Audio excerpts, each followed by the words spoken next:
Salut les amis, c'est Samuel, très content de vous retrouver aujourd'hui pour une nouvelle vidéo. Vous le constatez, nous sommes dans un endroit totalement différent et je vous le dis donc dans le titre de la vidéo, je vous dévoile enfin ma salle cinéma. Vous êtes nombreux à savoir que j'ai une salle cinéma à la maison puisque je vous en parle souvent dans mes reviews. Je vous parle qu'une telle pièce va se retrouver dans la salle, ce genre de choses. Et beaucoup de monde dans les commentaires m'ont souvent demandé quand est-ce que tu nous montreras ta salle cinéma. Et bien donc voilà la vidéo que j'avais promis à certaines personnes de vous montrer enfin où je passe la plupart de mes soirées. Je vais vous donner un petit historique de la salle, vous expliquer un petit peu comment est-ce qu'elle est née. Je vais également vous faire le tour de la salle cinéma, vous expliquer le matériel que je possède, les produits qui sont ici en exposition dedans, donc ce qu'on appelle les prodeurs, les produits dérivés. Donc je vais vous montrer un petit peu ce qui est exposé également dans cette salle cinéma et au final vous faire un petit tour 360 degrés de tous les éléments et également une petite projection finale pour vous montrer la qualité du projecteur. Cette salle est donc née il y a 4 ans, je suis dans cette maison depuis une dizaine d'années et j'avais une première salle cinéma mais qui était au sous-sol. Donc dans la cave, j'avais aménagé le garage afin d'y faire une salle cinéma. J'étais très content de la salle pendant 3 à 4 ans et puis j'ai eu quelques soucis d'humidité au niveau des matériaux utilisés et également au niveau d'une source qui se trouvait sous la maison. J'ai donc eu énormément de capillarités humides qui sont sorties par le sol et j'ai dû complètement changer mes plans par rapport à la salle cinéma. Il y a 4 ans donc, j'ai décidé de faire une extension à la maison, donc dans le prolongement de ma maison, nous avons ouvert le couloir. Donc au fond du couloir, on a fait simplement une ouverture. On a donc décidé de faire une extension de la maison, donc de 40 mètres carrés sur 2 étages. Donc une partie qui est mansardée où est la salle justement juste au-dessus où je vous fais des vidéos et qui est ma salle collection et puis la salle cinéma qui est ici.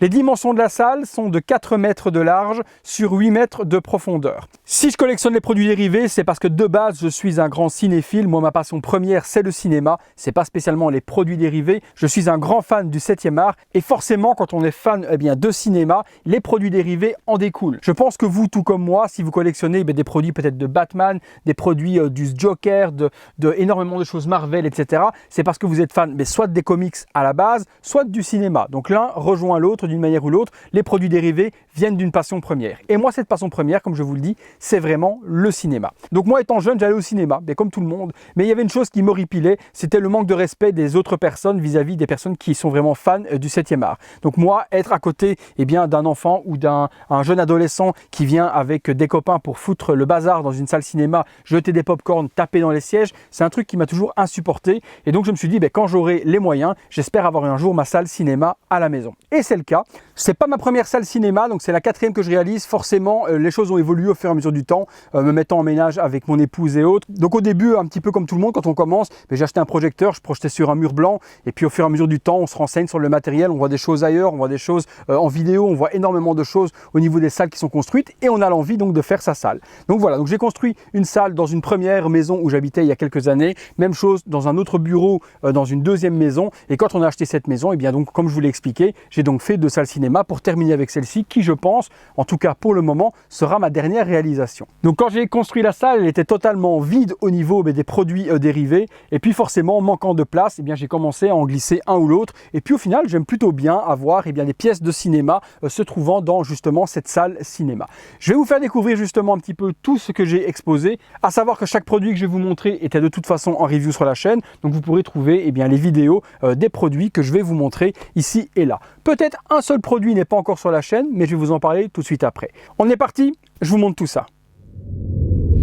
Alors de ce côté de la salle, on a donc le bouclier du Captain America. Je vous en ai fait une review il y a quelques années. Donc bouclier qui est en PVC, Captain que j'ai posé juste là au coin, je trouve qu'il donne super bien. On a également la 2e version du gant de Hot Toys, donc une version que j'ai eu de remplacement avec un nouveau paint qui est beaucoup plus gold que la version précédente. Je pense que prochainement je vous en ferai une vidéo pour vous expliquer le changement qu'il y a eu sur ce gant avec un remplacement donc d'une version défectueuse qui était donc la version que je vous avais proposée d'origine. On continue. Ici, sur la 2e partie des marches, on retrouve donc une Iron Man Legendary de chez Sideshow, taille 1,5, donc une statue qui fait dans les 1 mètre de haut, avec forcément ici le magnifique casque Mark 46 que je vous ai déjà fait en vidéo. Il y a également le Chucky Life Size de chez Trick Air Thread Studio que je vous ai fait en review. Donc un petit coin où j'ai mis quelques produits de ce côté gauche de la salle. Je vous montre tout de suite ce qu'il y a du côté droit. Côté droit de la salle cinéma, on retrouve eh bien, une Legendary Sideshow mais totalement refaite de la marque 3. J'ai eu quelques soucis avec cette statue, je l'avais envoyée pour une petite réparation au niveau de l'arrière de la cuisse et lorsqu'elle est arrivée chez le réparateur, d'après le réparateur, elle serait arrivée cassée en 4 morceaux. Bon, je ne m'étalerai pas plus sur le sujet, toujours est-il que j'ai récupéré la statue en 1000 morceaux, je l'ai reconstituée, je l'ai repeinte complètement dans un coloris bien plus bordeaux comme l'est la marque 3 et pas rouge vif comme elle était d'origine. Je vous montrerai à la fin de la vidéo un tour global des produits, mais que vous trouverez de toute façon en review sur la chaîne. La statue fait 1 mètre de haut également, comme la marque 7 que je vous ai montré juste avant. Donc vraiment une magnifique prestance sur les deux côtés de mes sièges cinéma, à voir eh bien, la marque 3 et la marque 7, ça donne vraiment sublime. On a également un petit cadre que m'a fait un artiste avec donc le Pennywise et le petit Georgie. On a la famille Simpson ici assise sur des fauteuils cinéma en train de regarder eh bien, leur petit film. Et on a notre Evil Chucky réalisé par José, que je vous ai fait en review il y a peu de temps. De chaque côté des murs, il y a donc une plaque Game of Thrones de la famille Stark et de l'autre côté, il y avait les Targaryens, mais je pense que vous l'avez vu également dans la vidéo. On continue sur les produits de chaque côté de la salle, c'est parti. Alors de ce côté, on aura donc deux produits. Il y a donc forcément la Prime One Studio 1/2 du Joker The Dark Knight que je vous ai fait en review il y a peu de temps avec le nouveau visage donc remaquillé, sublime, vraiment une des pièces maîtresses de ma collection. Franchement, les deux Iron Man et celle-ci, je suis vraiment fan de tout ce qui est en taille 1/2 parce que ça donne une prestance de dingue. Donc là, on a la version Joker. Il y a également un petit masque custom 1/2 que j'ai fait réaliser également. Donc j'ai fait la peinture complète et donc c'est mon ami Sylvain qui m'a imprimé ce magnifique masque en résine. Donc Sylvain, je te remercie au passage. Ça donne vraiment un petit plus sur le socle de mon Joker. On a ensuite la Prime One Studio Justice League Batman. Vous allez me dire, bon, on l'a pas encore vu sur la chaîne cette review. Non, elle va arriver bientôt. J'ai beaucoup de choses à dire. Comme vous pouvez le constater, là, il est avec le visage exclusif de Ben Affleck pour la simple bonne raison que je n'ai plus du tout de tête de Batman. J'ai eu deux remplacements de tête qui étaient vraiment super mal peintes et super mal réalisées. Tout est reparti chez Prime au niveau des têtes pour être remplacé une ultime fois. Donc dès que j'aurai quelque chose de convenable à vous montrer, eh bien, je vous en ferai la vidéo tout en vous expliquant eh bien, les déboires que j'ai eu avec cette statue. Donc très belle prestance également, une magnifique statue qui est du 1/3. Mais vous pouvez constater qu'à côté de la 1/2, on n'est pas loin au niveau de la taille, mais tout ça, je vous en parlerai dans une review prochainement. On passe de l'autre côté du mur. De ce côté, eh bien, on a l'Alien de Independence Day que je vous ai fait en review la semaine dernière, donc qui est posé sur un superbe petit meuble en verre de chez Amazon que je vous laisserai dans la description de la vidéo parce qu'elle peut intéresser énormément eh bien, de collectionneurs de produits comme ça Bust. C'est vraiment quelque chose qui n'est pas très cher. On est dans une trentaine d'euros. Ça fait 4 étages, ça fait à peu près 1,20 m de haut. C'est nickel. Donc ça dans la description, je vous mettrai le lien parce que ça peut intéresser beaucoup de monde. Également en dessous, on a les 3 œufs de Game of Thrones avec les petits dragons que je vais vous montrer tout de suite. Voilà, on a les 3 œufs avec à chaque fois le petit dragon qui correspond à son œuf. Je vous parle maintenant un petit peu eh bien, du matériel de cette salle. C'est parti. Alors l'écran, on est sur un écran qui est micro-perforé, donc ce n'est pas un écran qui est tissé, donc c'est un écran dans lequel il y a des micro-perforations que l'on ne voit plus à partir de 20 cm de distance, donc dès que je suis ici, je ne vois même plus les petits trous. À quoi servent ces micro-perforations? Simplement à laisser passer le son puisque mes haut-parleurs se trouvent derrière. L'écran est de marque Screenline, on est en format 2.35, donc un format cinémascope. Pourquoi le choix de ce format? C'est parce que 90% de mon utilisation, ce sont des films, et les films sont en cinémascope. Beaucoup aiment le format 16/9, donc un écran qui est un petit peu plus haut que large, pour avoir la possibilité de regarder eh bien, tout ce que l'on veut, des séries, des jeux vidéo, ce genre de choses. Moi, ça ne me pose pas de problème puisque mon projecteur est équipé eh bien, d'une mémoire intégrée, donc je peux enregistrer le format d'image que je veux. En 2.35, j'ai l'avantage de ne pas avoir de bande noire. Vous savez, quand vous regardez votre télé, vous regardez un film en cinémascope, vous avez des bandes noires au-dessus, en dessous. Avec ce format d'écran, eh bien, les bandes noires sont projetées en dehors de l'écran, donc ça ne me pose pas de souci. Je n'ai pas cette visibilité donc de bande et j'ai un écran complet. Le choix de 2.35 également pour avoir justement bien mur à mur, j'ai l'impression d'avoir une fenêtre ouverte et bien sur le film, carrément, j'ai l'impression d'être dans l'action du film et donc on est vraiment bord à bord. 3,80 m pour l'écran, donc c'est une superbe taille, donc la base est de 3,80 m, donc j'ai vraiment un très bel écran et vraiment une très belle taille qui me permet donc de profiter des films à 200%. Derrière cet écran, je suis donc équipé en haut-parleur 7.2.2, donc je suis en Dolby Atmos. Au niveau des haut-parleurs, donc 3 derrière l'écran pour la centrale, pour tout ce qui est voix, et gauche et droite pour les effets, et je suis équipé également eh bien, de 2 caissons de basse. Au niveau du matériel audio et des enceintes, je suis équipé en Jamo THX, donc c'est un kit 7.2 auquel j'ai rajouté encore 2 haut-parleurs Atmos au-dessus des fauteuils, mais je vous le montre tout de suite après. Donc vraiment une superbe immersion et l'avantage justement avec cette toile micro perforée, c'est d'avoir les haut-parleurs derrière et rien qui gêne eh bien, dans la visibilité de l'écran. Je vous montre la suite du matériel. Voilà, donc de chaque côté de la salle cinéma, vous retrouverez les latéraux ici en Jammo THX et on aura la même chose juste ici derrière avec un autre Jammo. Il y a également, donc vous pouvez le constater, de la sonorisation qui est faite et donc des absorbeurs dans les coins pour tout ce qui va être basse. Donc la sonorisation est complète. Au niveau de la doublure des murs, au niveau de ce qu'on appelle la boîte dans la boîte pour les connaisseurs, donc tout a été étudié au niveau de l'acoustique pour avoir quelque chose de nickel au niveau de la réverbération et du son. Donc le kit est composé, comme je vous l'ai dit, 3 à l'avant, 2 latéraux et 2 à l'arrière. Également, je vous le montre, on en a au plafond. Voilà, donc on trouvera ici donc au plafond, juste au-dessus des fauteuils, 2 haut-parleurs Atmos. Je n'en ai malheureusement pas sur la ligne arrière au niveau des sièges arrière, c'est un petit peu dommage, mais mon ampli ne fait que 7.2.2. Je n'ai pas d'ampli qui fait 7.2.4, mais rien n'est dit qu'à l'avenir je n'évolue pas sur un 7.2.4. Mais déjà là, ça donne quelque chose de plutôt pas mal, et donc les 2 haut-parleurs sont en Jammo également sur le plafond. Donc niveau son, je vous en ai parlé, je vous ai montré un petit peu ce qui donnait le son, donc les haut-parleurs, les caissons de basse et également tout ce qui était effet. Et maintenant on passe au côté image, et ce qui me donne cette magnifique image que j'ai aujourd'hui, c'est ce superbe monstre, en tout cas c'est un monstre, le JVC N7. Donc dernière génération chez JVC qui est en vrai 4K, 4K HDR, où les versions précédentes qui étaient les versions X étaient seulement une simulation 4K.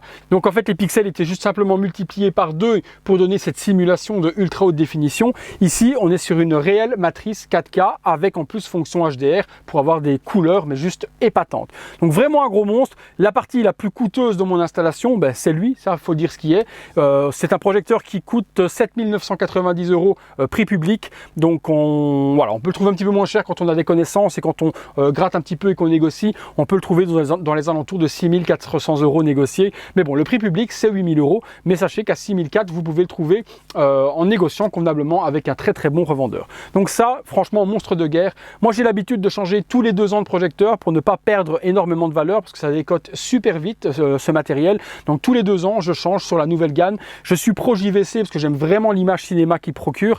J'ai déjà essayé un petit peu toute marque, Sony, j'ai déjà essayé du Epson et autres, mais ce que donne JVC au niveau des noirs abyssaux et de l'image, c'est juste quelque chose de somptueux. Donc si je dois vous conseiller un Projo, pas spécialement celui-là qui est ultra cher, mais il y a une version N5 qui existe également chez JVC, je vous conseille vraiment la marque JVC. Je vous montrerai quelques extraits en fin de vidéo pour vous montrer un petit peu le potentiel de la bête, même si je doute que ça retranscrit vraiment la qualité de ce projecteur en le filmant avec une caméra. Mais je vous montrerai tout de même. On passe maintenant les amis au local technique. Lorsque l'on sort de la salle cinéma, j'ai mon local technique. Donc il y a le local technique dans lequel va se trouver forcément tous mes Blu-ray, mes Steelbook, etc. Et ici également on a mon matériel. Alors le matériel, un écran de contrôle au-dessus. J'ai également un Onkyo 900 au niveau de mon ampli. J'ai ensuite un petit lecteur Dune avec mon AirPort Express forcément. J'ai une platine Oppo. Il a Oppo donc 203 4K et j'ai un lecteur multimédia 4K également qui est un petit Zidou X9S. Forcément, j'ai une petite Xbox, j'ai une PlayStation et en dessous encore une Xbox, une vieille Xbox 360 mais qui me sert encore pour les anciens jeux et puis un serveur NAS qui va se trouver juste là dans lequel il y a à peu près 12 Tera de stockage. Donc là, c'est au niveau de mon mur. Voilà, ça c'est mon rack matériel qui se trouve en extérieur et même chose, si on tourne complètement, on se retrouve à l'endroit où je vais filmer. Donc là, j'ai mon escalier japonais dans lequel nous montons pour nous retrouver dans la salle collection qui se trouve là-haut. Et donc voilà ici la salle cinéma qui va se trouver ici dedans. Je vous montre également donc ce que je vous ai dit, l'allumage et l'extinction de la salle. Donc voilà, comme je vous l'ai dit, j'ai réglé l'allumage de la salle cinéma pour activer tous mes prodeurs. Donc lorsque j'allume ma salle, les prodeurs s'allument, hop, l'Iron Man, etc. tout s'allume. Et l'extinction, pareil, lorsque j'éteins, tout va s'éteindre en fondu. Les produits s'éteignent et j'ai laissé quelques secondes pour le gant qui va s'éteindre aussi également.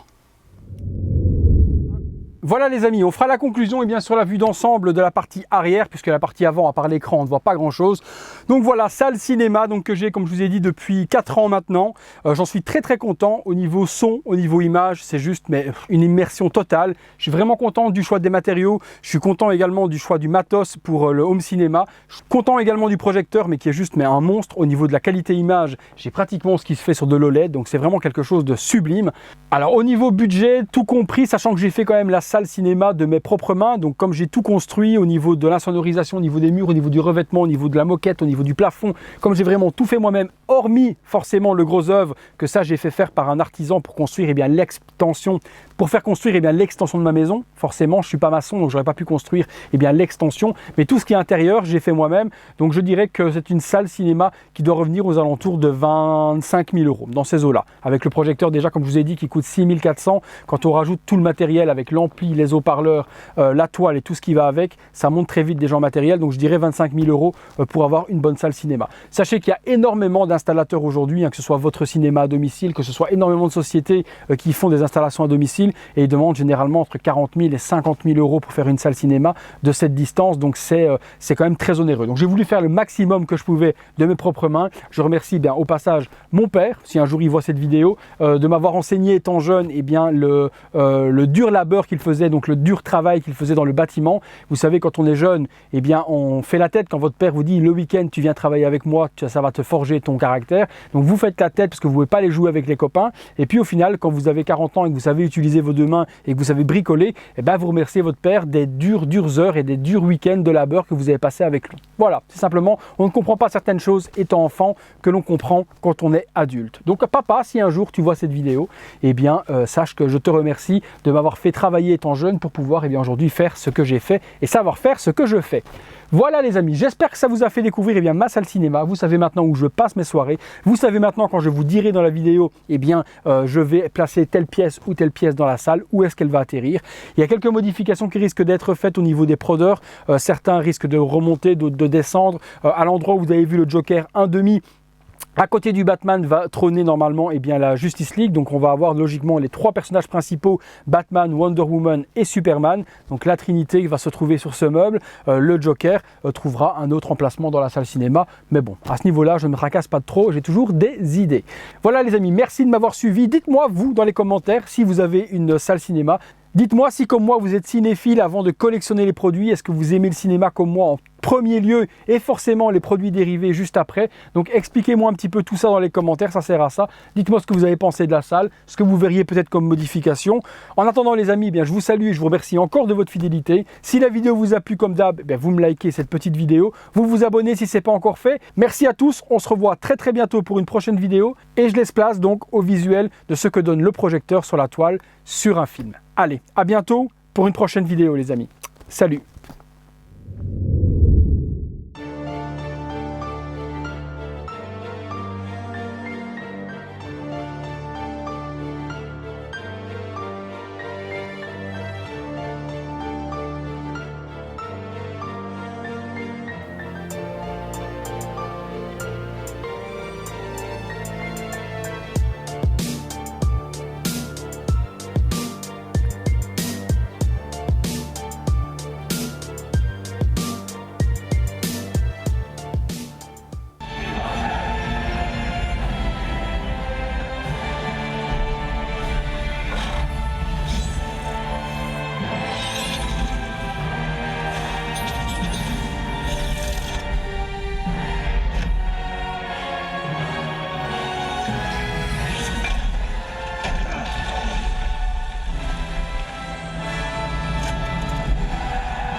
Looks like we pissed her off.